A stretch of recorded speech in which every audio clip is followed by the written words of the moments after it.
CEO of Wisdom Publications. So let me first introduce Dr. Deepak Chopra. Dr. Chopra is a world-renowned pioneer in integrative medicine and personal transformation. He is the founder of the Chopra Foundation and the modern health company Chopra Global. A luminary at the intersection of science and spirituality, an area of which he is a professor, scientist, and of course an author, with more than 89 books to his name, many of which are New York Times bestsellers. Please join me in welcoming Dr. Deepak Chopra. Thank you. It's an honor to be with you. And Tenzin. Thank you. And now to introduce Tenzin Wangyal Rinpoche. Rinpoche is a respected and beloved teacher and meditation master in the Bon Buddhist tradition of Tibet. Rinpoche is the author of many books and is founder and spiritual director of Ligmincha International. Rinpoche teaches around the world with students in more than 25 countries and benefits thousands through his online programs. It is Rinpoche's vision that is behind the Serenity Ridge Dialogues, an initiative that ventures into the frontier of science and spirituality through conversations with leading thinkers on the themes of the body, breath, and mind. Rinpoche, thank you for joining us. And thank you for having us, actually. It's your conference. Okay, so today we're going to talk about, or tonight we're talking about the intersection of science and spirituality. And I wanted to ask Dr. Chopra to begin by taking us right to the frontier. And so I wanted to ask, what is the most exciting conversation happening at the moment in this intersection of science and spirituality? Well, the most interesting conversation that's happening right now is there are two questions that come up repeatedly as the number one and number two questions, open questions in science. If you go to Google and you type out what are the 125 unanswered questions in science. So that list was published in Science magazine, 2006, I believe. Hasn't changed. So the number one question in science today, open question, is what's the universe made of? And the fact is, we don't know. The universe, everybody agrees, whatever it's made of has the nature of nothingness. So the universe is made of nothing. Most of it is dark energy, dark matter. This little bit that is atomic is only 4%. And of that 4%, 99.999% is invisible interstellar dust. So there are 2 trillion galaxies, 706 billion stars, uncountable trillions of planets, and they are all made of atoms and force fields and gravity. But when you look at atoms and force fields and gravity and say, where did they come from? The answer is from nothingness. So what is the universe made of? Nothing. That's the best answer, but we are still struggling to understand what's the nature of the nothingness. Is it an empty void, or is it the womb of creation? Is it creative to begin with? The second most open question in science is what is the biological basis of consciousness? So that's called the hard problem of consciousness. How does the brain produce thought or images or emotions or feelings or ideas or sensations or perceptions? And no one knows. But I think the answer to these questions is that science is asking the wrong questions, because science is based on a philosophy called naive realism. Naive realism means that the physical world is real, and the physical world exactly is the way the 5 human senses perceive it. Now we know that the human senses perceive a very narrow bandwidth of experience. So your visual experience is 1% of the electromagnetic bandwidth. Your auditory experience is 1% of the acoustic bandwidth. Similarly for other sensations. So actually we don't even experience 1% of what's here right in front of us. And that which we perceive is an illusion. The earth looks flat. Nobody believes that anymore. The ground I'm standing on seems stationary, but it's spinning at dizzying speeds and hurtling through space at thousands of miles an hour. The body looks solid, but it's made of empty space. So science right now is in a crisis based on what I would call a wrong assumption. The wrong assumption is that the ontological primitive of the universe is something called matter. But nobody has experienced anything called matter. We have never experienced a substance called matter. We only experience our sensations, and they too are human sensations within a bandwidth of many other species who have their own sensations. In other words, naive realism is wrong science. So I would say science has to be reinterpreted and expanded to include the observer and not just the observed. Once you include the observer, then all these questions become irrelevant because there's no physical universe and there's no physical body. These are interpretations of the human mind around sensory perceptions, which in turn are modified forms of consciousness. That's it. Thank you. Very nice. Very nice. Rinpoche, having heard that, that there are these two big problems still not answered by scientists, one to do with the universe, one is the hard problem of consciousness. What's its basis, as, explained by David Chalmers. And, Dr. Chopra is basically saying, well, actually, there's an underlying assumption here that's really the problem. And that's the fact that there's this naive realism that matter is the ground of everything. And Dr. Chopra points out that we never actually, come in contact with this substance called matter. And I was wondering, can you agree with this sort of perspective from the Buddhist tradition? Yes, I absolutely agree with Dr. Chopra. And I think maybe just as Deepak ji is speaking, I made me think that, one thing we are saying is everything is empty. And then the other thing is what we are saying, I'm expecting something to be found. So I think that's already a problem. Knowingly, there's nothing to be found, and unconsciously, constantly searching for something to be found. I think that seems like a paradoxical in some way. And the other thing, as listening to Deepak ji, I found is that, it's, as Deepak ji said, asking the wrong question. And immediately made me think maybe it's not asking the wrong question, maybe expecting the right answer. So if you can ask anything, but you have specific expectation of answer, then you are already conditioned by certain things, which then does not allow us to go closer to this infinite possibility and nothingness.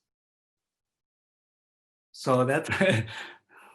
Yeah, it sounds like the question's assumption also embeds an answer or confines what the answer might be.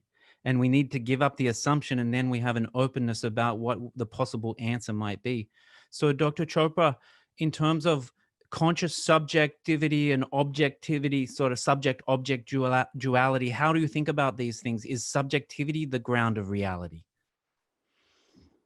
Subjectivity, but where is the subject? That's the whole, or what is the subject? So if I asked you, Danielle, where are you now? Where are you, by the way? Oh, I'm in Boston. Okay. So now you're referring to something called the body-mind. The body-mind is in Boston. Now, both those are human constructs. There's in reality no such thing as Boston, and in reality there's no such thing as the body-mind.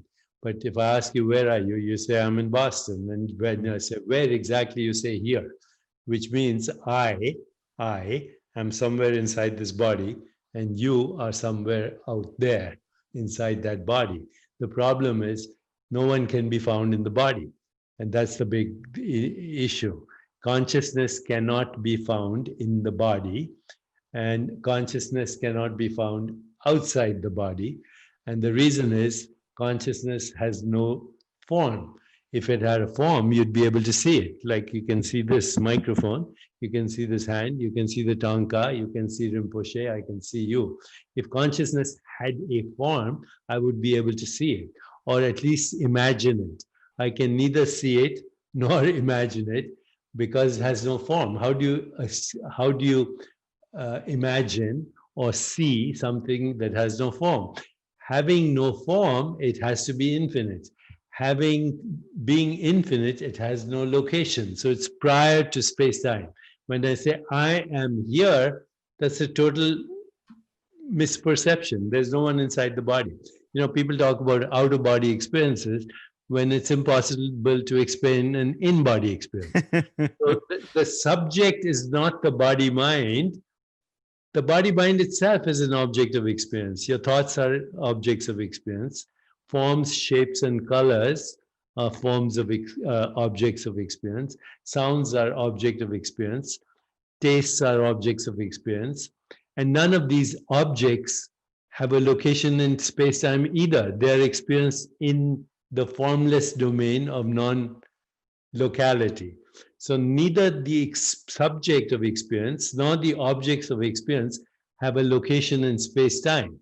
Now, once you assume I'm in this body and everything else is outside this body, then we get this problem called subject-object split, because we assume that the subject is in the body and the objects are outside the body. But actually, if you go deep into the nature of science, you'll see that what we call the boundary of the body is actually an artificial boundary. There's no boundary.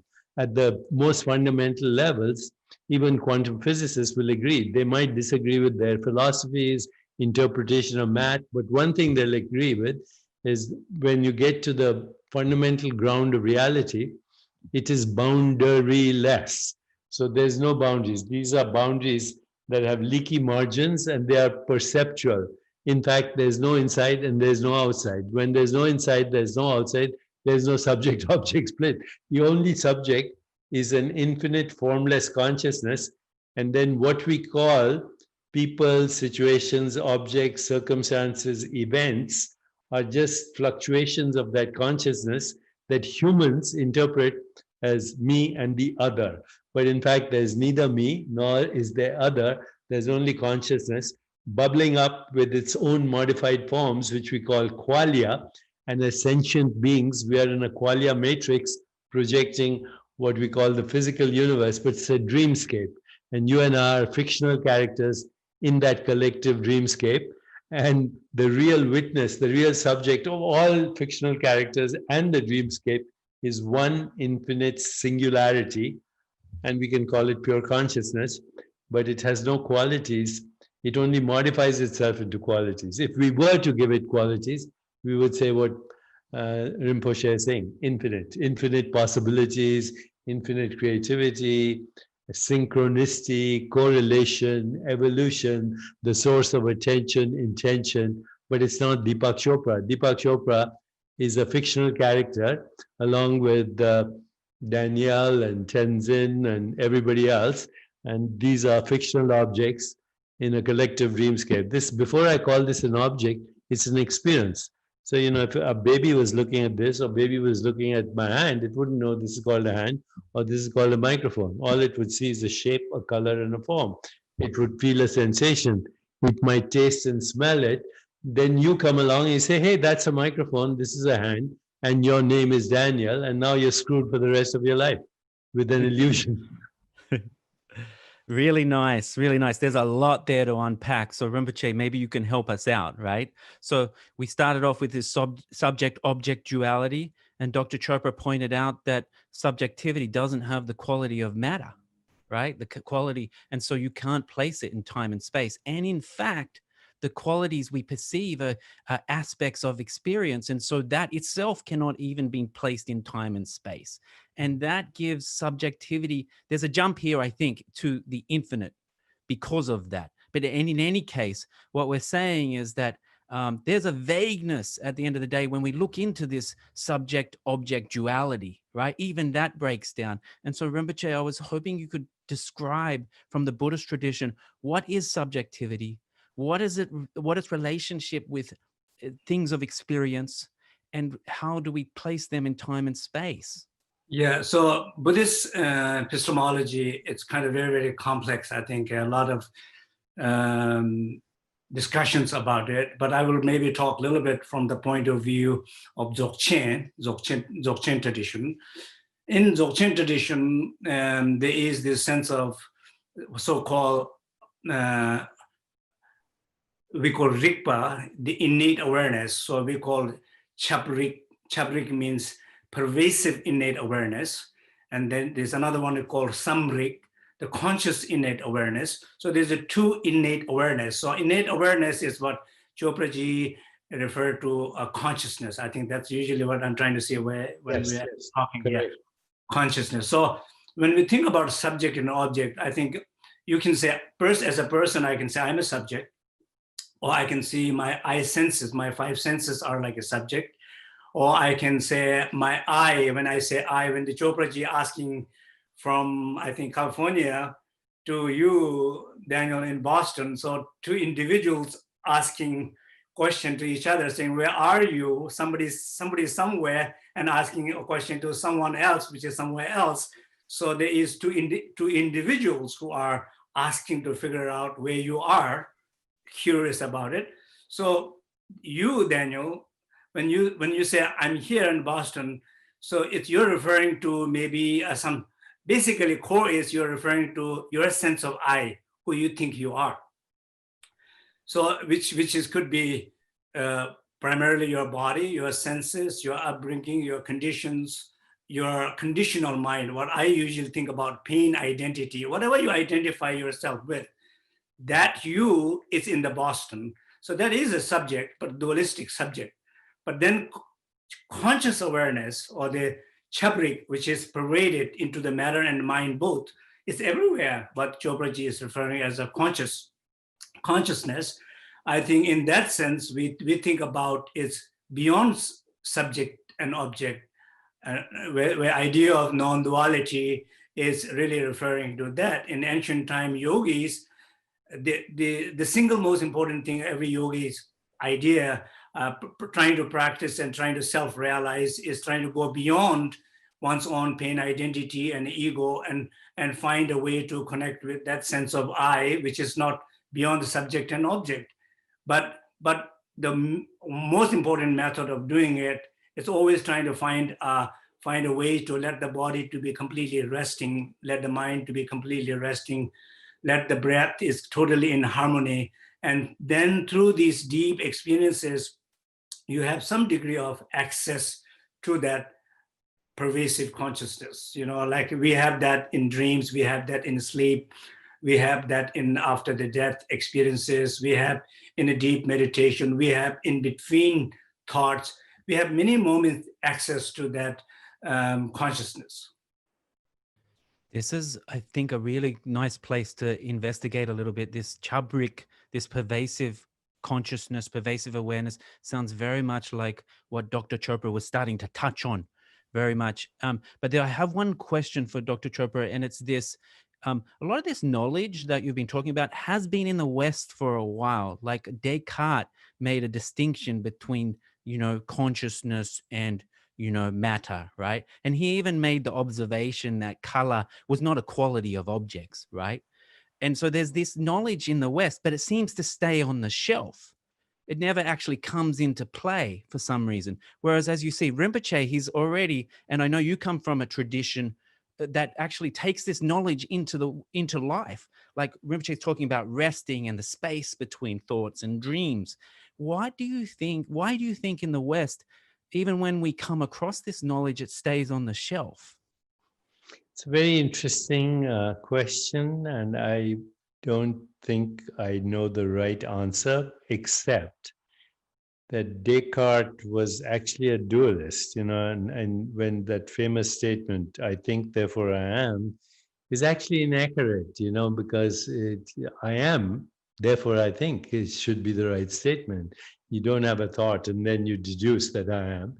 I am is the one that modifies itself into the thought. But in any case, he was a dualist, and dualism has many problems, scientifically, has many problems.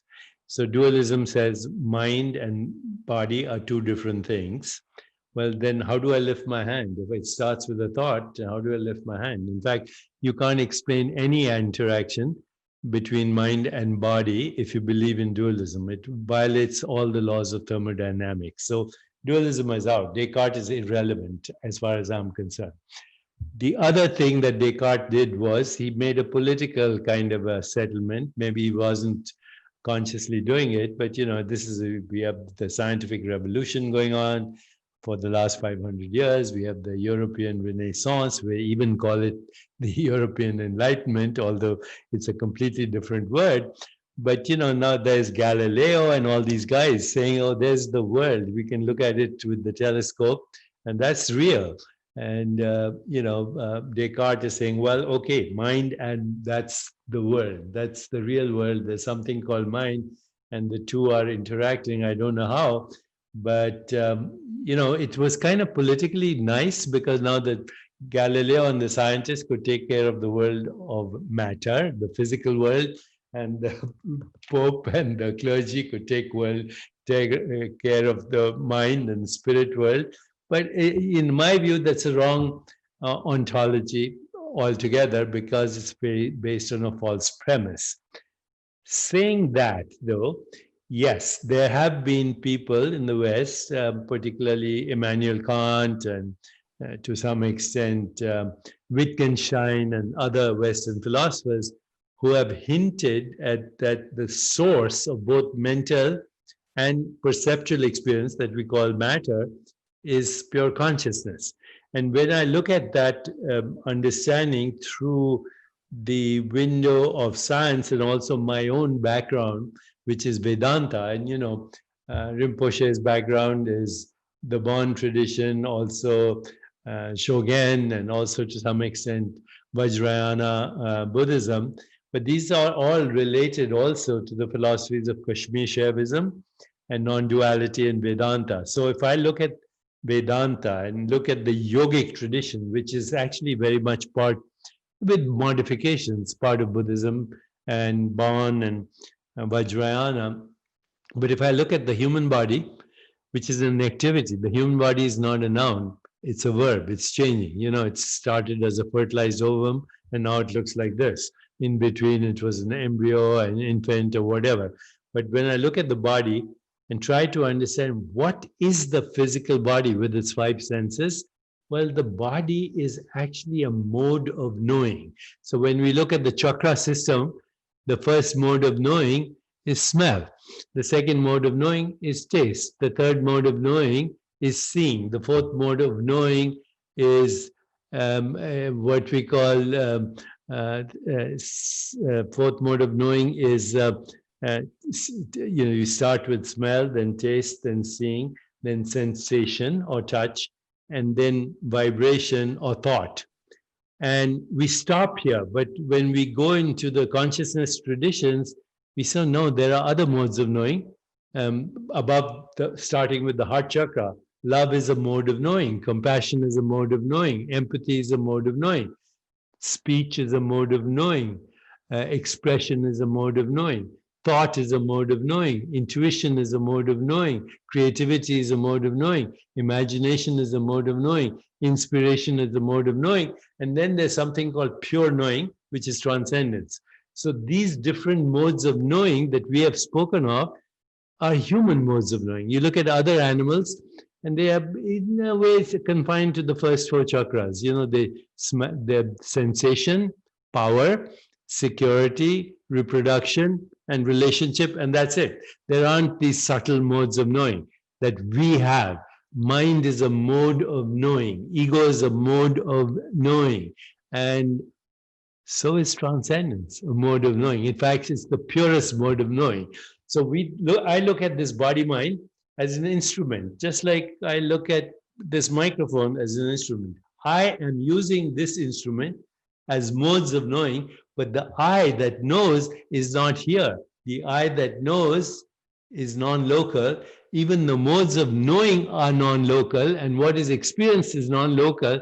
We somehow, very magically, and I call these magical lies, we magically find ourselves in locations in space and time that we created, just like we created latitude and longitude, just like we created Greenwich Mean Time, just like we created democracy, just like we created money, just like we created Wall Street, just like we created the idea of Boston, or the idea that Daniel is an individual, but in the deeper reality, there's only consciousness and its modes of knowing, which are species specific, which are culture specific, which are science specific, which are mythologically specific, which are philosophically specific. These are all different modes of knowing that create models of reality. And we get so bamboozled by the models of reality that we sacrifice the self for an experience. And as long as we are having an experience, it's not reality. If you can see it, touch it, taste it, smell it, think about it, conceive it, imagine it, conceptualize it, or visualize it, it's not real. Amazing. Rinpoche, it feels like some of this, when Dr. Chopra is going through the different senses and knowing, it sounds like it could came out of a Buddhist low rig book, right? So I was wondering if you're hearing, some of your tradition, and whether you could comment on what was just said. Yeah, so I just as listening to Chopra ji, this idea of local I and non-local I. So it seems like the I, which is non-local, is got lost in locations. So I think so now it's kind of way the local I is trying to find its source back to non-locals, infinite possibilities. That is the whole journey, spiritual journey that yogi spend hundreds of years, probably fundamental questions that we every day trying to struggling with our meditation and practicing, trying to localize I, trying to let it rest and trying to find its little small access to this non-local vast I guess. So that's what we're trying to do. So I think, so in cosmology, I think, and cosmology, particularly in epistemology, like in the Loric in the Tibetan tradition, one of the biggest discussion, is, as Chopra is saying, mode of knowing. So basically, in our tradition in epistemology, is saying basically two ways to know things. One is called inferential cognition. So basically, through logic, through the reasoning, through conditions, you are trying to know something. Another is called direct perception. So direct perception is not senses only, but beyond senses, what we call Rigpa. So then there's a big discussion started with all the among Buddhist philosophers, even different tenet system arguments start, and which way of knowing is the right way of knowing. So then basically two, from conceptual knowing to non-conceptual knowing. Non-conceptual knowing is called direct perception. Within direct perception, there is a senses, and that is beyond senses. So in the end, it's knowing seems like very much, it's not about question about knowing the reality or the knowing the truth, but it seems like very much the goal is knowing oneself. Because if you know yourself, then you know the reality. Or when you know reality, then you know yourself. If you don't know not the lost person cannot find the truth of the reality. So one way or some way somebody has to find something in order to find something more. Yes. And it seems like if we can talk a little bit about stream of consciousness, this is an idea in Buddhism, right? That there's a stream of consciousness. But then Dr. Chopra seems to be talking about it like a panpsychism in a way. And he can correct me when, no, okay, let's come back to that, right? So, but there's this stream of consciousness. And I was wondering, and Buddhists talk about like minds. It's not like there's this one substance that's a mind. There's like moments of minds, right? But there's a stream, and certain moments of mind are connected and causally connected. And I was wondering, firstly, Rinpoche, how that connects to this kyabrik, this all pervasive awareness. Yeah, so the mind in like Buddhism, it's like an ice cream or like 100 words for snow. So in Buddhism, there is hundreds of words for the mind, so many different aspects of the mind. But to keep it simple, I think the main thing is what we were referring to Chabrik before, is pervasive innate awareness. That has nothing to do with what you usually call mind stream, because the mind stream is somehow, we believe in that like a continuum of person. So if I die, my body and mind separate, that's called death. My body dissolves back into the earth. My mind continues to the next birth. So that what the mind which continues is to the next birth is called mind stream, Ju. So, but that mind is conditioned by individuality. There's some sense of I that, even like in a dream, you would dream something like who you are now, or you can also have a dream. In dream, who you were before, not who you are now. You can also have a dream of who you will be in the future, not who you are now and you have been before. So you can have experience of yourself so many different ways, so that sense of self, some sense continuing in Buddhism, that's called some continuation of samsara, until that continuum stops. The local I merge into the non-local I is called liberation, right? So then the mind stream is no longer there. Dr. Chopra, that sounds right. I've heard Rinpoche a few times to see the parallels, and I'm going to comment on those parallels in a moment. But Danielle, panpsychism assumes the existence of matter. So when you talk to panpsychists, what is consciousness? They say it's organized matter. And so they already assume that there's matter. What I'm talking about is not panpsychism, because non-duality says matter is just a human construct for a human perceptual activity, and no one has actually experienced this substance that we call matter. That's the difference between non-duality, monism, and panpsychism. But coming to what Rinpoche has said, which is very interesting, because very frequently the Buddhists that I have contact with, but recently from Rinpoche a lot, they frequently refer to this body as the pain body or the conceptual body. And that's pretty accurate from the way we think in non-dual traditions too. The body, the physical body, is the projection of the karmic story that consciousness is taken on by identifying selectively with certain experiences.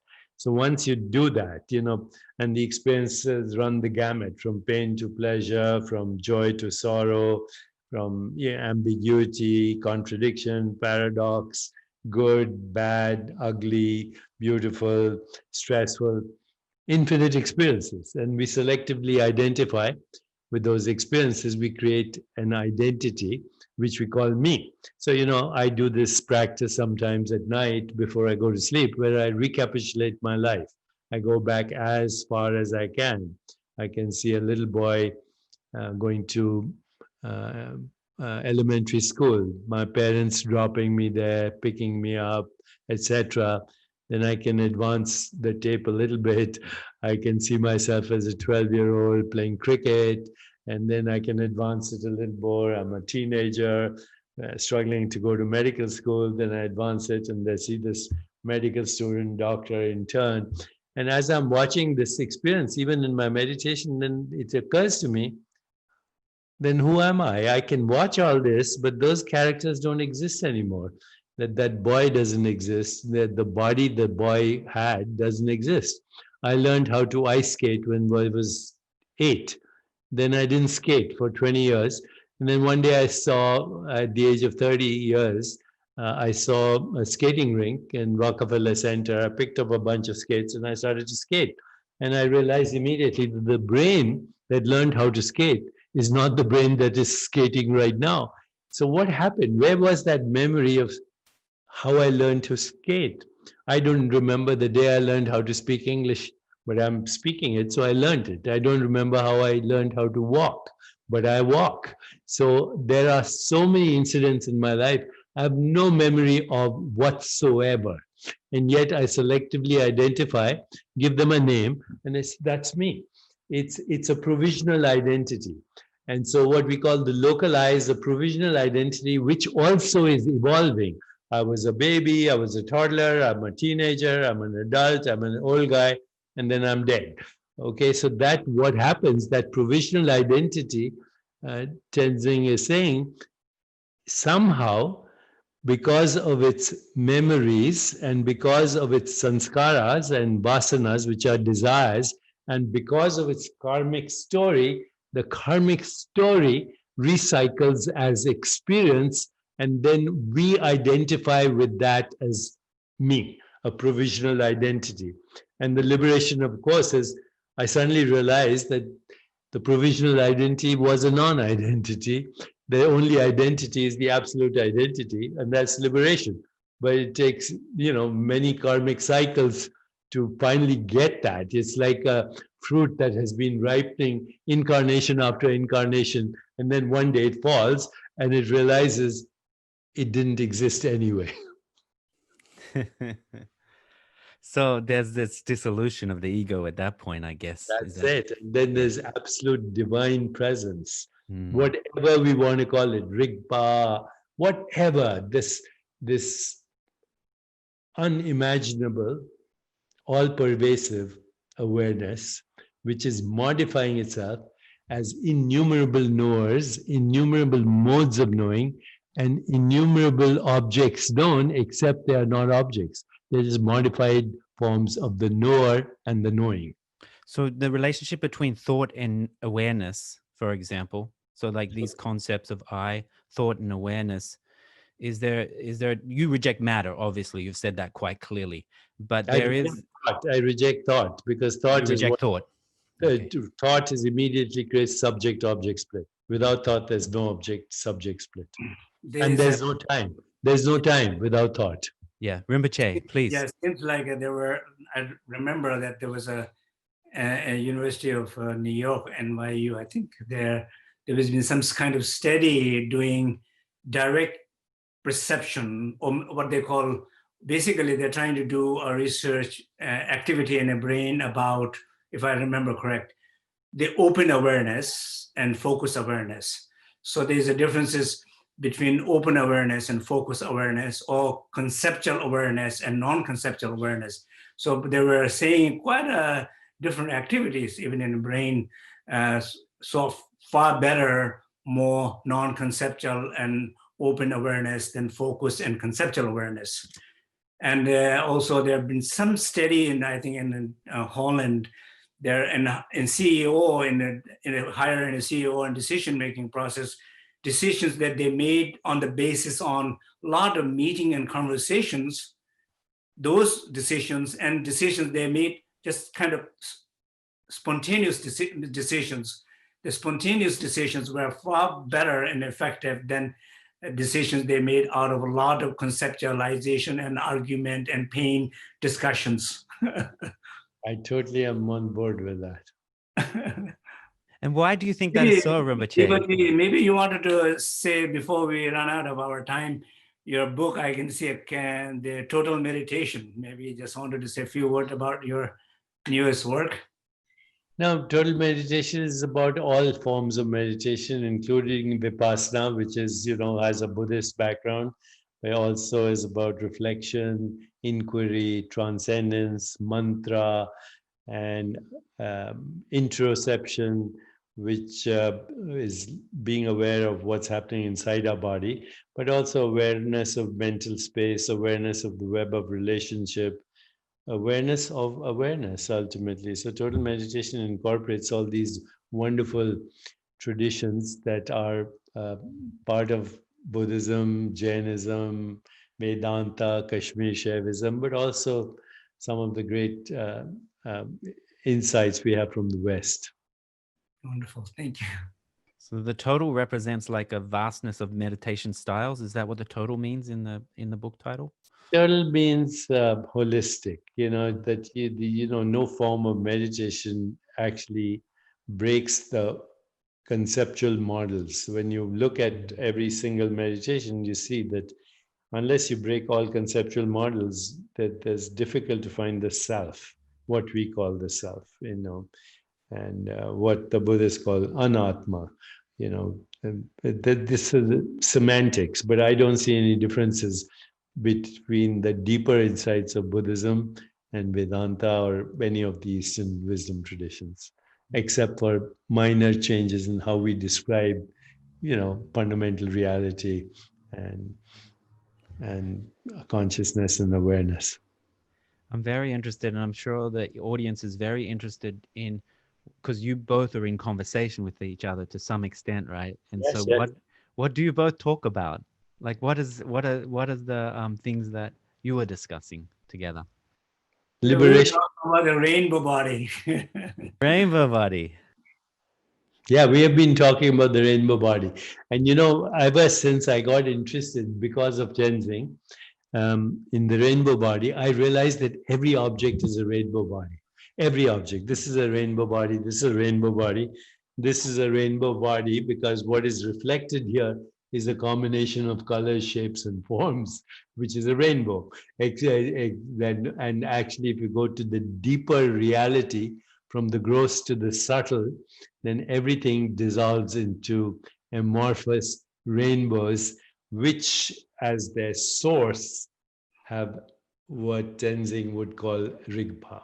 We are all rainbow bodies. Some of them us can transcend perceptual activity and actually experience the rainbow body.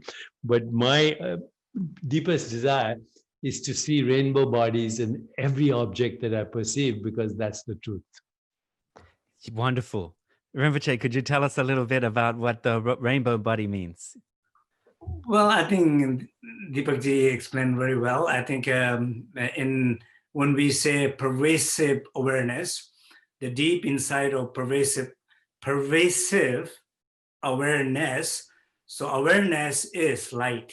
I think for me, awareness is light, and awareness in humans, in us. Whenever we are aware of anything, any given moment, it illuminates the darkness. It unblocks the blockages. It heals the wounds.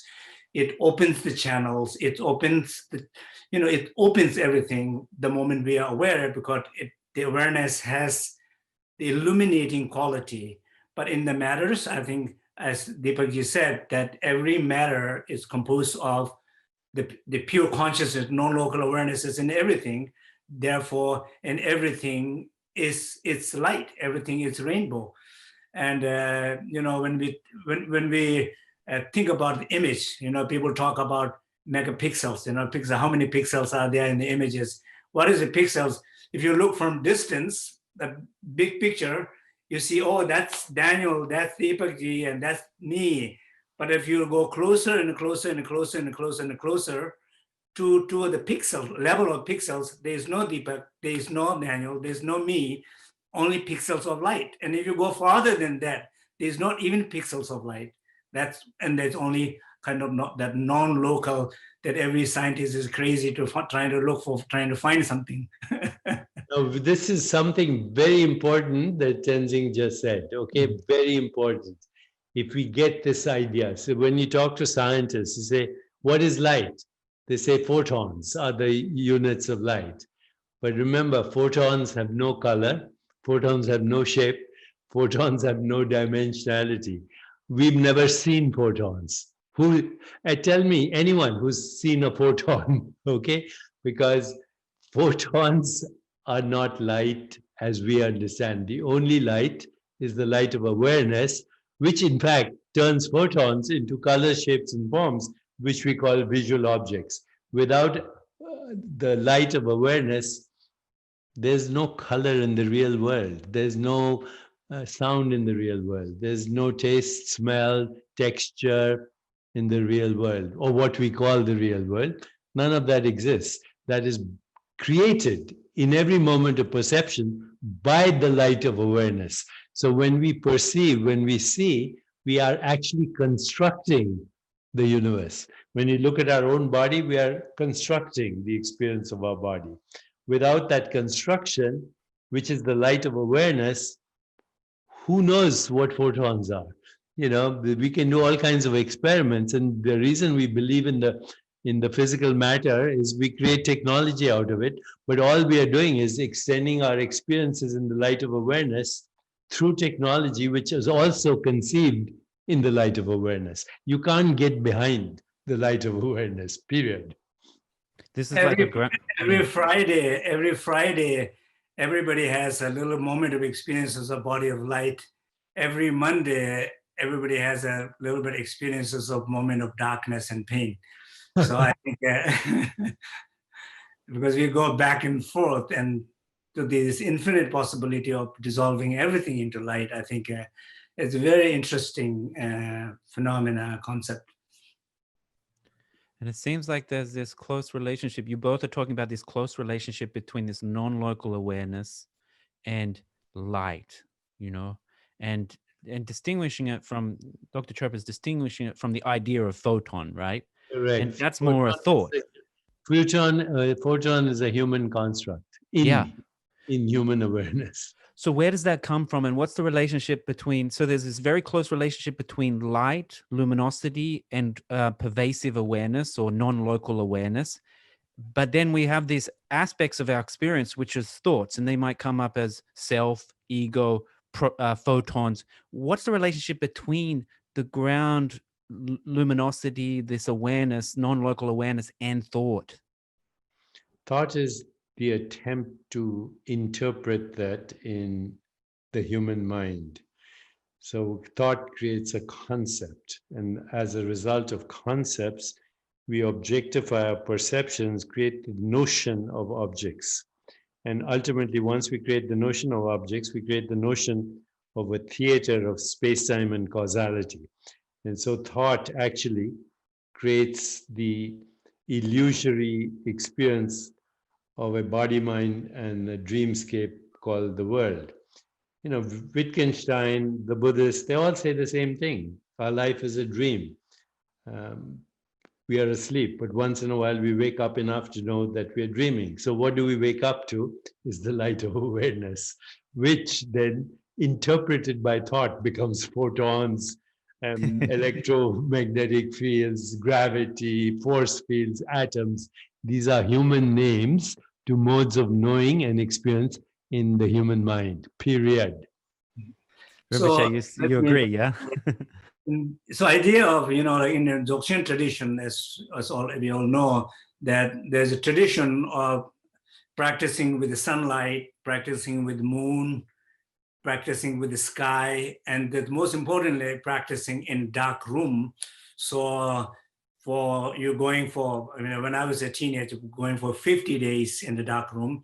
So the idea of going in dark room was, I mean, now when I look back, I can see why one of the important reason is because non-local, I say the local or the conceptual mind or the pain mind, it has accumulated a lot of experiences, conditions, traces inside me, what we call traces of 6 realms, 6 lokas.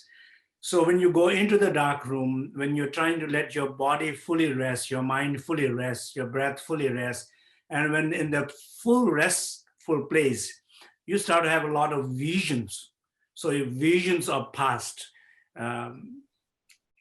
whatever the experiences of conditional experiences you have. So you have to see all these lights, actual people, actual movements. And the whole idea of when you see these visions, you're trying to not identify with any of those. You're trying to remain in that non-local awareness in which all these visions, what's happening, it will process itself and it will be free from these deeper imprints of conditions.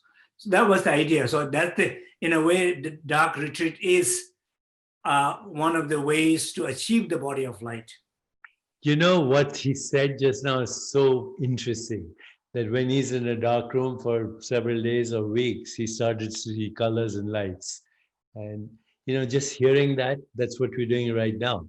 If I close my eyes, it's all darkness. And I open my eyes, I'm projecting through the light of awareness, colors, shapes, and forms.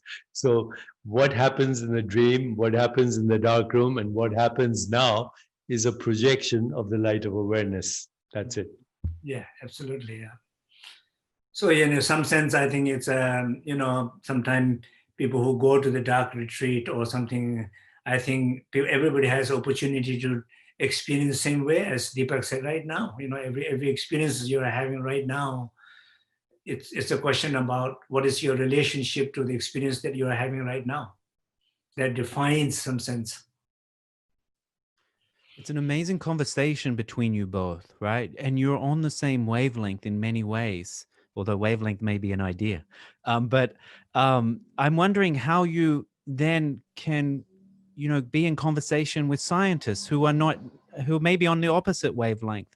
maybe how do you engage with scientists? How does these ideas shape those conversations? Well, this particular conversation is going to be also on your ecosystem. It's also going to on my YouTube page, where there's a section on science and spirituality. And over there, you'll see number of cutting edge scientists who are questioning the whole idea of naive realism, and basically even saying that Einstein and all these great scientists of the last century, except for a few, were naive realists. And we are questioning what is called realism. So there's a small minority of scientists who are having this conversation. Right now, this conversation is amongst sages, scientists, Rinpoches, philosophers, and I would say psychotics like myself. And this motley group is creating a new reality. Once you understand how we project reality, then we are free to create our reality and collectively participate. And for me, that's actually very practical, because we have created a world right now that needs fixing immediately. You know, we have social and economic injustice, we have war, we have terrorism, we have exploitation, we have hatred, bigotry, all based on false notions of reality. If we could all go to this place where we see that all of us are the light of awareness, then our collective desire for a more peaceful, just, sustainable, healthier, and joyful world is possible. But we have to wake up first. Rinpoche, what is your advice for taking these concepts and that may seem very metaphysical, but applying them to real world problems? Well, I think personally in my own life and when I'm trying to teach, is really trying to have, I believe, very much important of practicing, and some of these big theory understanding. There is also practices behind it, and also something that do this will happen, do this will happen, and slowly the intention is to arrive here. So there is kind of path, there is a practice. So I do, like, for example, idea of rainbow body. When I'm trying to teach about rainbow body, I'm not expecting neither myself or other people to just become a rainbow body, but I do expect that everybody heart opens, become a lighter, becomes more free from this deep conditional identity, just more free, more open. I think that definitely access to that lightness, the light of awareness. There is so much more. Each one of us can access to that place so much more than we are right now. And that's the journey, I think. Dr. Chopra, how optimistic are you for, everyone connecting with these teachings? I don't know. We are in a critical time in the world right now where if we do not wake up, we're probably headed for extinction with mechanized death and atomic bombs and biological warfare and cyber hacking and poison in our food chain. We need to harness the powers of consciousness and the light of awareness in order to not only salvage our own lives on this planet, but life of all sentient beings. So it's not whether we are optimistic or pessimistic. We have to be realistic, and we have to be the change together for that world that we are dreaming of right now. And what's the first step for someone who's listening to this and had just their eyes have been opened to, this idea of this non-local awareness, and that the difference between thought and, this luminosity? What's the first step for someone to take? If I were to listen to the Buddhist teachings and the teachings of Tenzin Rinpoche, I would say empathy, compassion, joy, equanimity, and most important, love in action. Love without action doesn't mean anything, it's meaningless. And action without love is irrelevant. So, love in action with those principles that are very Buddhist. We are inter-beings in the matrix of inter-isness, and that's all there is. Into isness. I like that. And Rinpoche, what about a first step advice from you? I think it seems like we all, as Deepak you said earlier, we all need to realize that our conditioning mind and wake up from that. And particularly we are in a kind of in a society in large globally in a very critical moment. I think waking up and doing each one's your own little baby step, doing that baby step the best. I think I'm hopeful. Well, unfortunately, we've come to the end of our time together, and I wanted to give a big thanks to both Dr. Deepak Chopra and Tenzin Wangyal Rinpoche. Thank you for being so generous with your time, and thank you for such an illuminating conversation. And I wanted to thank all the audience. Thank you for joining us. I hope you enjoyed the conversation. I hope you enjoyed the rest of the Serenity Ridge